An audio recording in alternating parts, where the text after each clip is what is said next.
그러니까 5월까지는 되게 분위기가 좋았다가 6월에 물론 코스피가 나쁘진 않았는데 이 쏠림이 너무 심했죠. 반도체로 돈이 다 쏠려버리면서 코스닥은 망가지기 시작을 했고, 그때 또 금리 인상 얘기도 좀 나오기도 시작을 했고, 환율은 튀고 외국인들 매도는 쏟아지고 막 이러다 보니까 6월부터는 좀 어떻게 보면 좀 이제 그 변동성이 커지는 그런 장세가 이어졌는데, 7월에도 지금 초반이긴 한데 아직까지 그 여파가 좀 남아 있는 것 같습니다.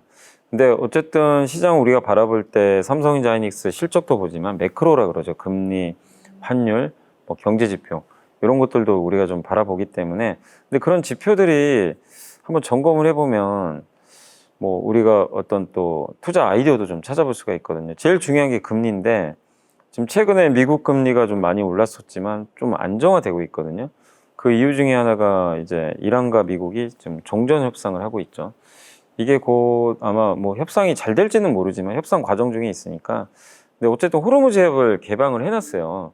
국제유가가 지금 120달러에서 69달러까지 급락했거든요. 이러면 미국의 물가가 올라갈 가능성이 높아 보이지는 않습니다. 결국 그렇게 된다면 물가 부담이 완화되면서 미국이 기준금리를 인상할 가능성은 낮아질 가능성이 높아졌고, 그러면 미국의 금리 상승 압력이 당연히 완화가 되겠죠. 그러면 이거는 증시는 호재잖아요. 그래서 우리가 제일 우려했던 하반기까지도 전쟁 안 끝나가지고 물가 압력 때문에 금리가 자꾸 오르는 거, 이 시나리오가 제일 무서운 건데 그거는 좀 가능성이 낮아진 것 같아요. 그래서 금리만 봤을 때는 뭐 예전보다 높은 거는 좀 불편한 이슈지만 금리가 더 상승하긴 좀 쉽지 않은 국면이기 때문에 이 부분은 일단 시장에는 상당히 저는 우호적일 것 같다, 이렇게 먼저 좀 말씀을 드리고 싶고, 또 한 가지가 환율이죠. 근데 환율은 불편하죠. 지금 외국인들이 자꾸 파니까. 근데 우리나라가 지금 역대급으로 수출도 잘하고 있고, 또 최근에 하이닉스가 이제 ADR 상장을 하게 되면서, 상장을 하게 되면 이제 미국에서 돈이 들어오거든요. 그게 환율을 좀 떨어뜨릴 수 있는 또 요인 중에 하나예요. 그래서 환율도 마찬가지로 봐요. 여기서 그렇다고 환율이 1,600원 가고 이럴 가능성은 높진 않고요. 지정학적 리스크도 끝나가죠. 미국이 금리를 일단 안 올릴 가능성이 높아졌죠. 근데 우리나라는 올릴 거예요. 네, 우리나라는 금통 예상 올릴 텐데, 한국은 금리를 올리는데 미국은 동결이면 이 금리 차가 좁혀지죠. 좁혀지면 우리나라 통화 가치가 올라갑니다. 그러면 달러 가치가 떨어지고, 그럼 환율이 떨어져요. 그래서 이런 부분도 환율에는 긍정적이기 때문에 매크로 측면에서는 오히려 6월보다 7월이 지금 분위기가 더 나을 거라고 저는 생각을 하거든요. 그렇게 보면 시장은 되게 우호적일 수가 있어요. 그런 이제 우리가 실적을 뺀 다른 지표들을 봤을 때는. 그래서 그러니까 너무 그거에 연연 안 하셨으면 좋겠어요. 그것 때문에 내가 타이밍 잡자 이게 아니라 금리 인상 거의 100%입니다. 예, 근데 이미 알려진 악재는 악재가 아니거든요. 그리고 심지어 이번만 올리는 게 아니라 연말에 한 번 더 올릴 거고요. 내년에 한 번 더 올릴 겁니다. 3번. 이거는 이미 다 시장이 알고 있어요. 그렇기 때문에 우리가 몰랐을 때가 되게 무서운 거잖아요. 옛날에 24년 8월 아직도 기억나는 게, 갑자기 일본이 예고도 안 하고 금리를 인상한 적이 있어요. 그래서 엔캐리 청산이 반대로 작용하면서 주식시장이 난리가 난 적이 있었죠. 24년 8월에. 그때가 아직도 기억나는 게, 그건 예고가 없었던 거죠. 근데 모든 걸 다 알려주고 금리 인상을 좀 할 가능성이 높기 때문에 그 부분은 주식시장의 악재는 아니다, 이렇게 보시고, 중요한 거는 미국이거든요. 미국 연준은 지금 아직 결정이 안 돼 있어요. 도대체 인상을 하는 건지 동결하는지 올해 연말까지 한 번 정도 알 수가 없어요. 근데 그거는 이제 이번 달 말에 FOMC가 지나야 아는 거잖아요. 근데 어쨌든 이번에 한국의 금리 인상이 주식시장이 좋다가 아니라, 어쨌든 금리를 올려주면 미국과의 금리 차가 좁혀져요. 그래서 금리가 오르면 그 나라 통화 가치가 올라가게 돼 있거든요. 그렇게 본다면은 환율에는 되게 호재가 될 수도 있어요, 오히려. 그래서 저는 여러분들이 생각하셔야 될 건 뭐냐면, 그거 가지고 나는 금통위에서 금리 인상이냐 안 하는 거 보고 주식 투자하겠다, 그거는 의미가 없고요. 그날 금리를 올렸을 때 환율 반응을 좀 봐야 될 것 같아요. 환율이 꺾인다면 이거는 시장이 이제 제대로 반응하는 거죠. 드디어 그 한국은 긴축 사이클로 좀 접어드는데 미국은 동결 사이클로 가니까 금리 차가 좁혀지면서 시장도 이렇게 되면 이제 워낙 강세로 좀 바라보는 흐름이 또 나올 수도 있는 거잖아요. 그래서 금리를 인상하고 나서의 외환시장 움직임, 요게 만약에 원달러 환율 하락 쪽으로 잡힌다면 시장에도 좀 우호적일 수도 있어요, 오히려. 그래서 저는 환율을 먼저 확인하신 다음에 이렇게 바라보시는 것도 괜찮지 않나라고 말씀드리겠습니다. 금리랑은 별로 무관해요. 미국이 설마 올려도 별 영향 없어요. 왜냐하면 우리나라 반도체, 그러니까 예를 들면 이런 거죠. 우리나라 반도체 기업들이 우리 내수에서 뭐 예를 들면 우리 대한민국 국민들이 스마트폰도 많이 사고 PC도 많이 사서 그것 때문에 돈을 많이 번다.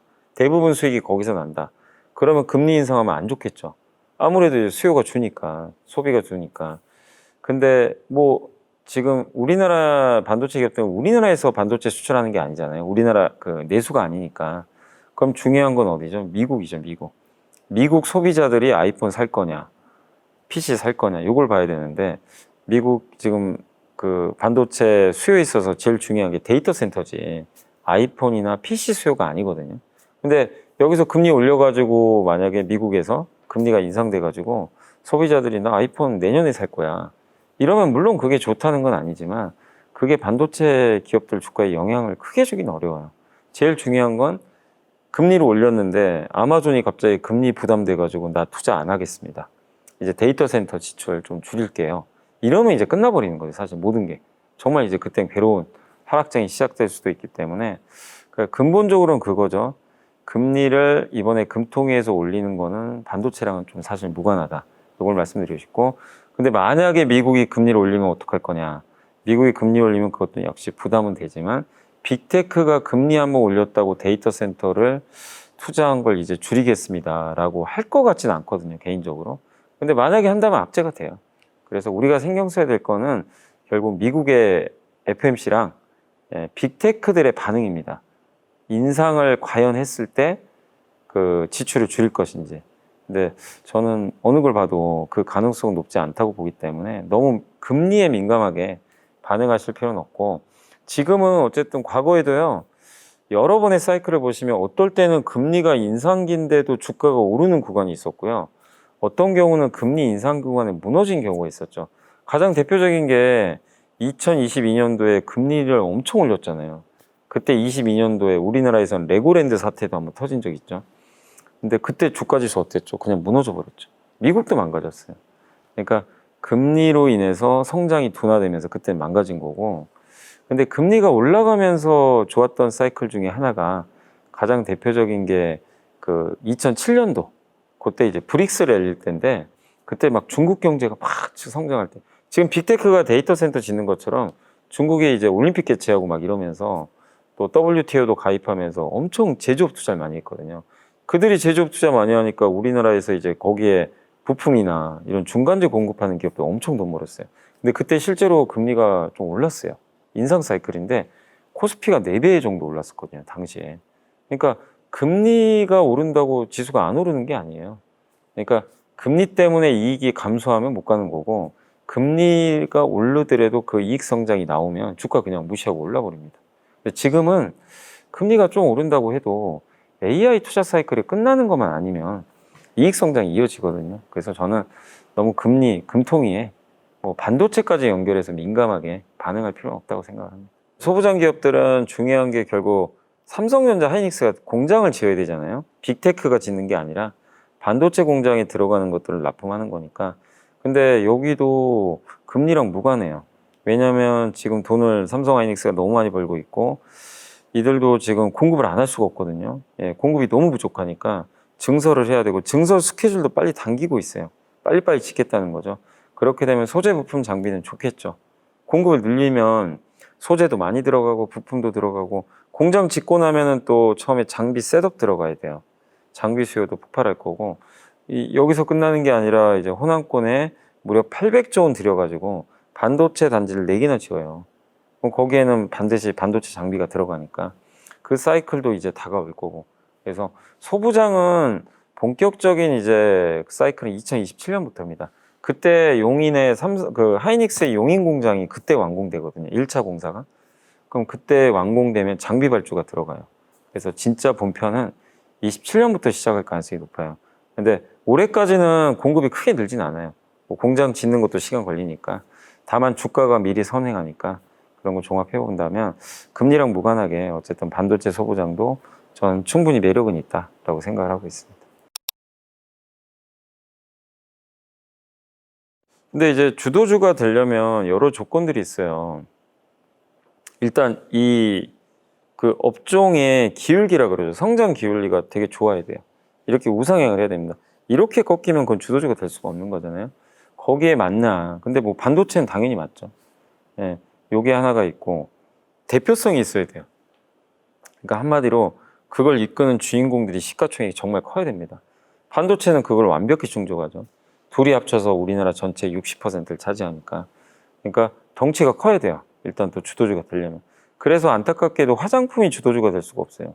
화장품 시총이 작아서 좋긴 한데 다른 조건은 다 좋은데 화장품은 덩치가 작아서 그래서 거기서 좀 탈락할 수밖에 없고, 그러니까 이 어떤 기업들의 크기가 되게 중요하다. 이걸 말씀드리고 싶고, 세 번째가 이제 실적이죠, 실적. 당연히 실적도 좋아야죠. 앞으로 성장성도 중요한데 숫자가 안 나오면 주도주가 될 수가 없습니다. 그래서 실제로 실적도 앞으로 계속 좋아지는 이제 이것도 역시 반도체는 당연히 해당되죠. 네 번째가 ETF가 담아야 돼요. 요즘엔 ETF 수급을 무시할 수가 없어요. ETF로 개인 투자분들 자금이 워낙 많이 들어오니까 이 개인들의 어떤 자금이 ETF로 들어와서 그 돈 가지고 또 현물 매수하고 그래서 주가가 더 오르는 그런 양상들이 많이 나오고 있는데 ETF가 담으려면 역시 상품화가 되게 가능해야 됩니다. 그러니까 어떤 특정 섹터가 사람들한테 인기가 되게 많아야 돼요. 그리고 섹터도 당연히 커야 되고 그래서 ETF 상품화가 가능하냐. 그리고 반도체는 당연히 가능하죠. 또 종류도 많고 이런 것들을 이제 종합적으로 갖춰야 우리가 보통 주도 업종이다 라고 이제 불릴 수 있는데 그럼 반도체 말고도 여기에 속해 있을 수 있는 게 뭐가 있을까? 근데 하나의 섹터는 아닌데 첫 번째가 산업재죠. 뭐 예를 들면 조선, 방산, 원전, 전력기계 여기다 산업재라고 하는데 이들을 그냥 묶어버리는 거죠. 근데 이들은 어쨌든 지금 실적도 괜찮죠. 나쁘지 않고 덩치도 커요. 이 다 합치면 되게 큰 편이고 그 다음에 AI 스토리텔링도 맞죠. 전력기기 같은 건 AI 인프라 투자 들어가고 조선 방사는 지정학적 리스크가 계속 이어지니까 거기에 따른 스토리도 좋고 그 다음에 ETF로 상품화하기도 되게 좋죠. 많은 ETF들이 나왔으니까. 그래서 반도체 말고 후보주 군 중에 저는 이쪽 산업재 쪽 하나 들어갈 것 같고 또 하나는 단일 섹터인데 2차 전지. 2차 전지가 일단은 저는 후보군 중에 하나로 보는 게 덩치가 커요. LG엔솔만 해도 시총 거의 100조 가까이 되고 다 합치면 코스닥에서도 2차 전지가 시총이 되게 큰 편이잖아요. 그래서 덩치도 크고 3년 전에 이 2차 전지가 너무 뜨거웠던 적이 있었죠. 당시에 2023년에. 그러니까 그때 당시에 ETF가 좀 많이 나왔어요. ETF가 담을 수 있는 크기도 돼요. 단 한 가지 마지막 조건이 안 되는 게 실적이 안 좋아요. 2차 전지. 그래서 주도주가 당장 될 수 없지만 얼마 전에 LG엔솔이 실적 발표했는데 물론 기대에 못 미쳤지만 흑자 전환에 성공했더라고요. 드디어. 그러니까 돈을 다시 벌기 시작하는 거죠. 그래서 일회성은 저는 아니라고 보고 특히 2차 전지는 이제 ESS라고 그러죠. 에너지를 저장하는 장치. 지금 데이터 센터의 제일 문제가 전기를 적시에 공급을 해야 되는데 이거 데이터 센터 짓고 나서 송전망 연결하는데 몇 년이 걸린대요. 그럼 이거 언제까지 기다려요? 가동은 해야 되는데. 그거를 연결해 주는 게 이 ESS입니다. 중간에서 에너지를 저장해서 필요로 하는 데이터 센터에 꽂아주는 거죠. 예. 그리고 신재생 에너지랑 궁합도 되게 잘 맞고 우리나라도 데이터 센터 짓는데 필요한 이제 전기를 신재생 에너지를 통해서 조달하겠다. 이렇게 했기 때문에 ESS 수요는 계속 늘어날 가능성이 높다고 봅니다. 그래서 그런 측면에서 본다면 2차 전지가 저는 좀 강력한 후보군 중에 하나라고 보거든요. 지금 당장 아니더라도. 그래서 그런 조건에서는 잘 맞는 것 같고. 근데 이제 많은 분들이 로봇은 또 많이 물어보세요. 로봇도 주도주 아니냐. 근데 로봇은 주도주가 될 수가 없어요. 왜 그러냐면 실적이 나올 방법이 없어요, 일단은. 적자잖아요, 지금 로봇은. 뭐 맞는다고 돈 벌 수 있는 사업은 아직은 아니고.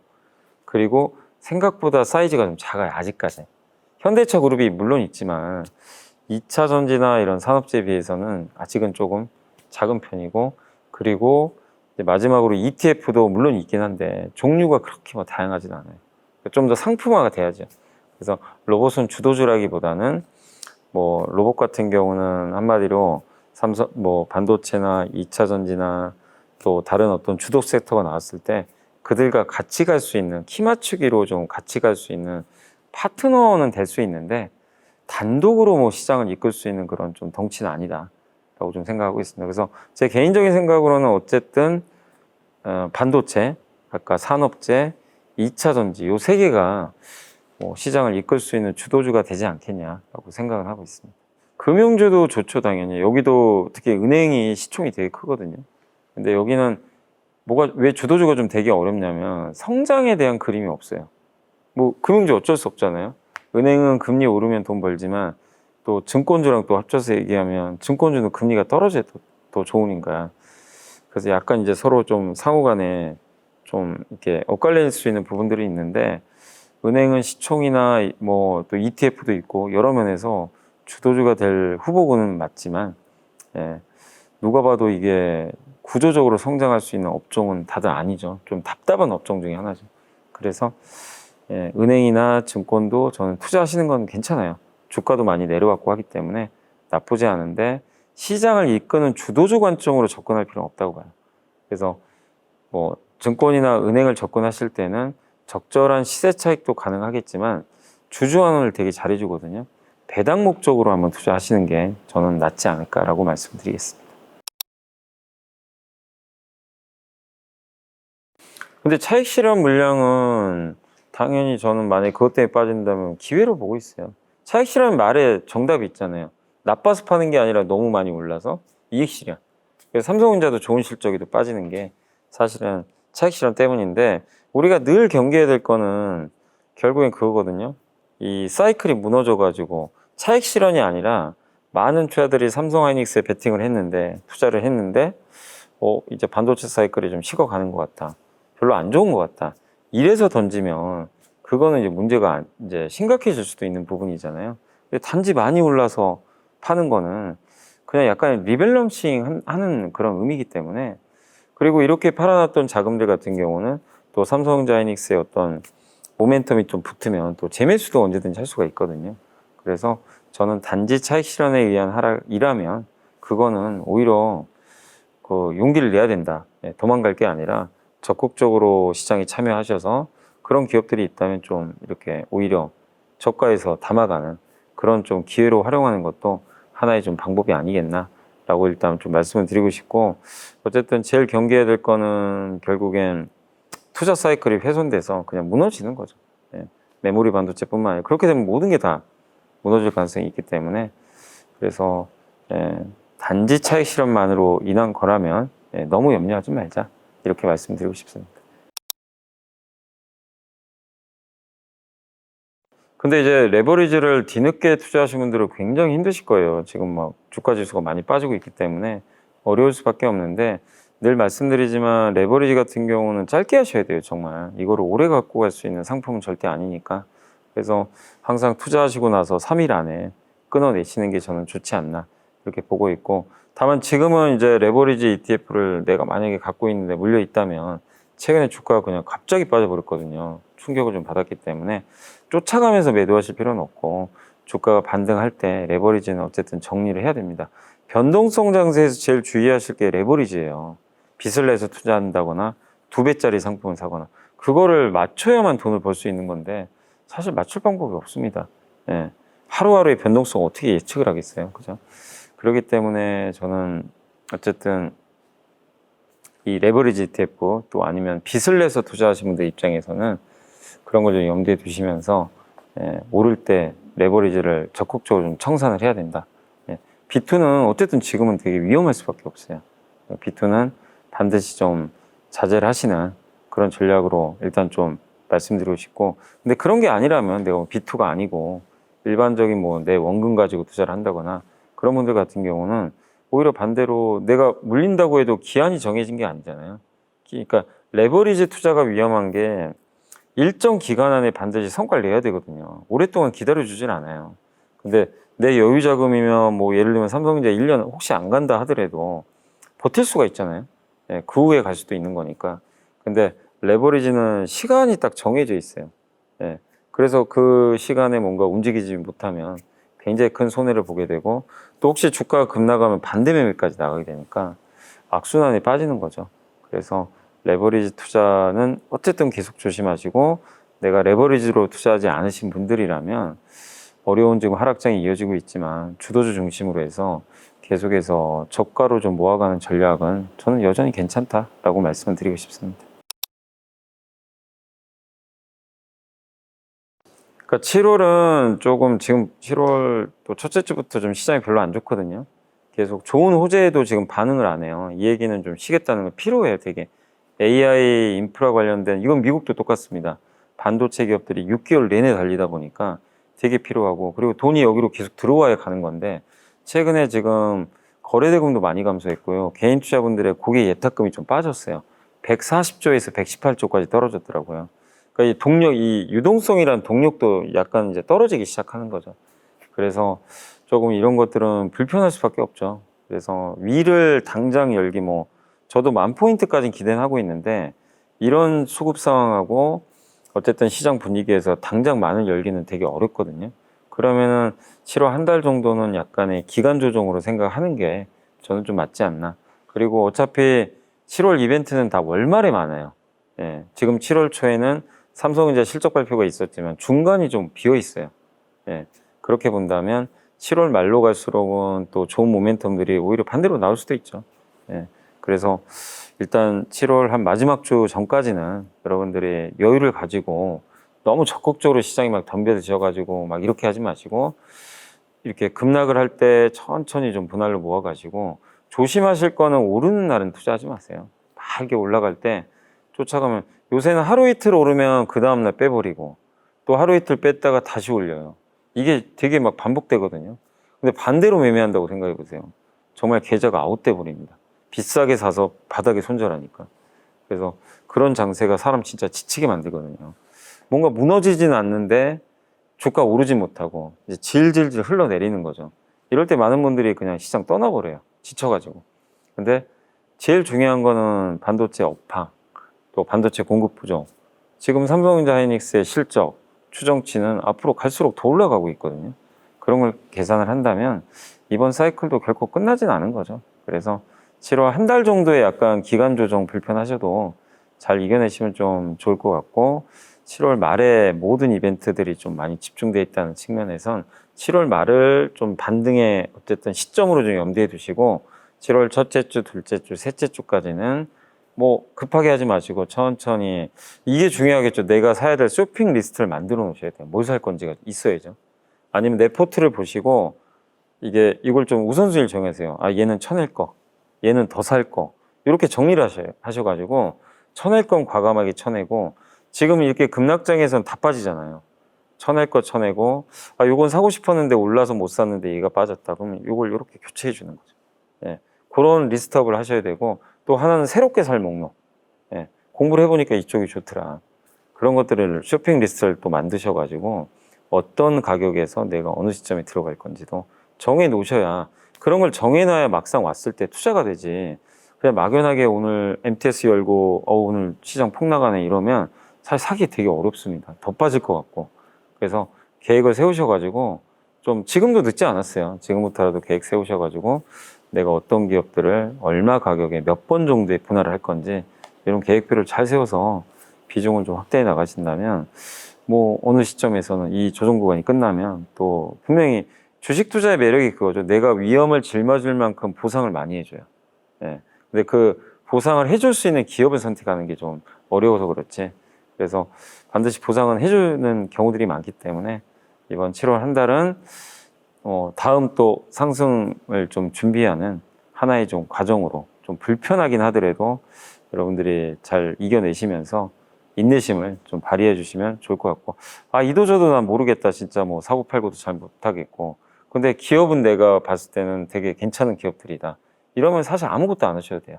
차라리 그냥 너무 어설프게 사고 팔다가 이게 계좌 수익률이 더 까먹는 경우들이 되게 많아요.